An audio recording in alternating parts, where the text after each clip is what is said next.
finish. Okay, so let's go back to what you just brought up, which is the question about retribution. You also lead the weaponization of the federal government subcommittee. Trump has repeatedly threatened to prosecute Joe Biden, Kamala Harris, Barack Obama, Liz Cheney, Nancy Pelosi, Adam Schiff, General Mark Milley, Manhattan DA Alvin Bragg, New York AG Letitia James, and that's just some of the people he has talked about. Do you support him using the Justice Department to go after the people who disagree? He didn't do it his first term. What I support is stopping. Right, but this is a second term. What I support is stopping this lawfare, stopping this political targeting, political cases. We all know the Fonnie Willis case, the Alvin Bragg case, and the Jack Smith cases were all driven by politics. The American people understood it. That's why they had this overwhelming win. One of the reasons this overwhelming win for President Trump. So I'm against the retribution. I'm against the Justice Department saying if you're a mom and dad showing up at a school board meeting, we're going to investigate you. I'm against the FBI putting together a memorandum at the Richmond field office which said if you're a pro-life Catholic, you're an extremist. So I just we want all that to stop. I just want to put a button on this. So what you are saying is that all of the times that President Trump said so many things about people that he promised that he would go after them and prosecute them, you were going to encourage him not to do that? Well, all I know is what he didn't do. That. I know, but we're talking about lock her up. You know, he's talking about his opponent in 2016, Secretary Clinton, talked about lock her up. He didn't do that. He didn't go. But the Democrats went after him. I know, but I'm talking about Donald what Trump's they did second term. I mean, going forward. Since then, he has said many times. I don't think any of that's going to happen because we're the party who's against political prosecution. We're the party who's against going after your opponents using lawfare. In fact, I think this is one of the issues that the So American it was people just said, a campaign rhetoric? It wasn't real?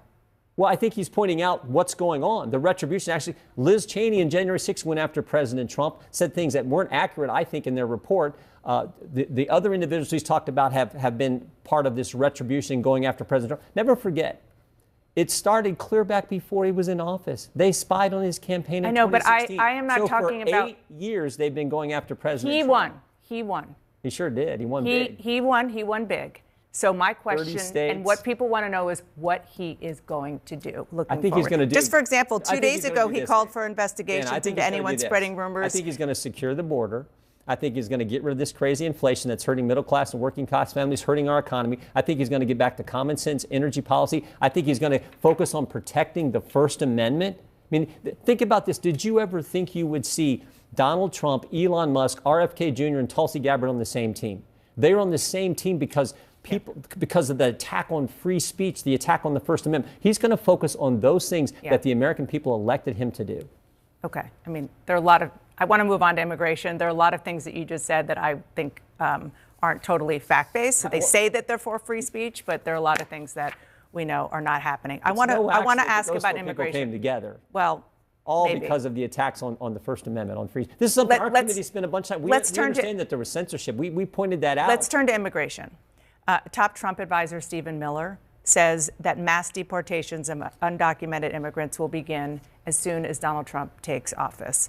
I want to play this out for the American people so that they understand what exactly is going to happen. First of all, he takes office. Who's targeted first? Well, he's already said that. People who have migrants here who committed crimes, criminal. How are you going to find them? The ones who committed crimes, you go after them. We've had. But I mean, like who actually? Whose daughter was killed. We've had Rachel Morin's family who came in and talked. How are they going to be found? Or is it going to be the military? Is it going to be local law enforcement? 1.3 million migrants have already had their asylum case adjudicated, been in front of a judge, and the judge says you do not qualify under the law. We're the party of the rule of law. Those 1.3 million, they don't qualify under the law. My question is how you get them. They're supposed to be removed. They have a removal order. You start there. You start with the criminals. You start with the people who've already. I want to understand. So people say, like, let's say one of these people is living in their apartment complex. Is the military going to come in? Is it the local law enforcement? How is it actually physically going to work? The Trump administration, the Department of Homeland Security, will work with local law enforcement, and we'll focus on the people who 1.3 million already been in front of a judge and said, no, you're not entitled to stay here. You have to be removed. There's an order there, a court of law. They've had their due process. They've had the whole process played out. So let's move on beyond that population, non-criminals, people who are in the country who are not legal citizens, those who have not committed crimes. We're starting with the criminal element. I know, but after that. 1.3. Well, we'll start there and then go from that point.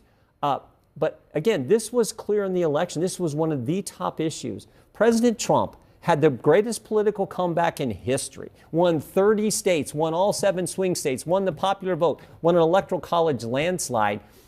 This was one of the big issues. He's told the American people he's going to do it. I'm not disagreeing with that. I'm asking how it's going to work. This is how I believe it'll start. And remember, they told him in his first term, he couldn't do certain things. He got them done. I'm convinced he'll get it done, but I also am convinced he's going to start with the criminal element and the 1.3 million who've already been in front of a judge, and the judge says you have to be removed. Ultimately, will it be 15 to 20 million as he promised on the campaign trail? Well, we will see. What I know is if you send that message, I think that is so good for securing our border, which the country wants. Just the opposite of what the Biden administration did.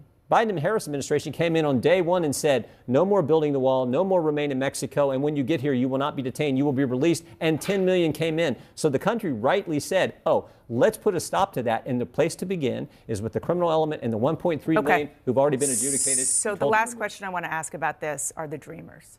There are an estimated 3.6 million people who were brought into this country illegally by their parents. They were too young to know the difference. Many of them know no other home but the United States. Do you believe that ultimately they too should be removed? Again, President Trump's going to start where I said. If you're talking about kids, you're talking about young people, the real question is the 200 and some thousand that the Biden-Harris administration allowed in and don't know where these kids are. My question is about the dreamers. That's the real question. No. The American people spoke clearly. Congressman, that's a separate issue. I'm asking about the dreamers because there are a lot of people who know no other home but the United States. Will they ultimately, should they ultimately be taken across the border? The country wants the law enforced. We'll start with where we started, and then that question will be addressed later on, I believe. But right now we need to start with the criminal element and the 1.3 million. Okay, let's talk about the election because in the run-up to the election, even on election night itself, Donald Trump baselessly accused Democrats of cheating. As soon as the results started to come in and showed them going his way, he stopped. Silence. Nothing about that. I haven't seen you or your colleagues claiming any election irregularities, no rampant voting fraud this time. It seems to me that Republicans claim voting fraud and election integrity when you lose and not when you win. No. I mean, again, as I said before, this election, I think, was the greatest political comeback we've ever seen. I mean, he did something that even Teddy Roosevelt couldn't do, for goodness sake. And the country. But you think it was a free and fair election? No. This election, you just interviewed the Latino, I think, restaurant owner or a restaurant worker, and he said he was tired of all the woke stuff. This election was real simple. You had back-to-back administrations. We got something we very seldom get in American history, American politics. Back-to-back administrations now running for the top job, and people could do a direct comparison. And they said, we like what we had under President Trump versus. But last time around, we like the safe streets versus the record crime. Last time around, your leader claimed that there were problems with fraud. We like the secure border versus the open border. Right, those are policies. That's what this election was about. That's totally fair. But last time around, it wasn't so much about the policy differences or the personality differences. There were false claims about election fraud when Donald Trump lost. This time, Donald Trump won, and you think the election was free and fair. Do you see there's a little bit of a... No, I think the Democrats got to ask, why did we go from getting 81 million to getting 70 million? What happened to those 10 million people? Maybe they need to... Maybe it's not smart to run an election where you have no vision, no record to run on. You're just going to call the other side names? Do you believe that the 2024 election was free and fair? I do. And why was it different from 2020 when he lost?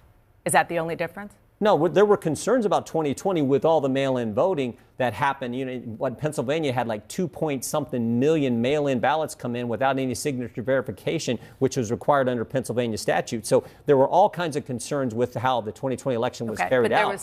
But there was absolutely the biggest question Democrats need to be asking, what happened to the 10 million voters that Joe Biden got that didn't come out for Kamala Harris? A bunch of them, President Trump's numbers were right up where they were in 2020, but the Democrats were much lower. I think it's because They had no vision, no record to run on, and they just wanted to call everyone names. Turns out when you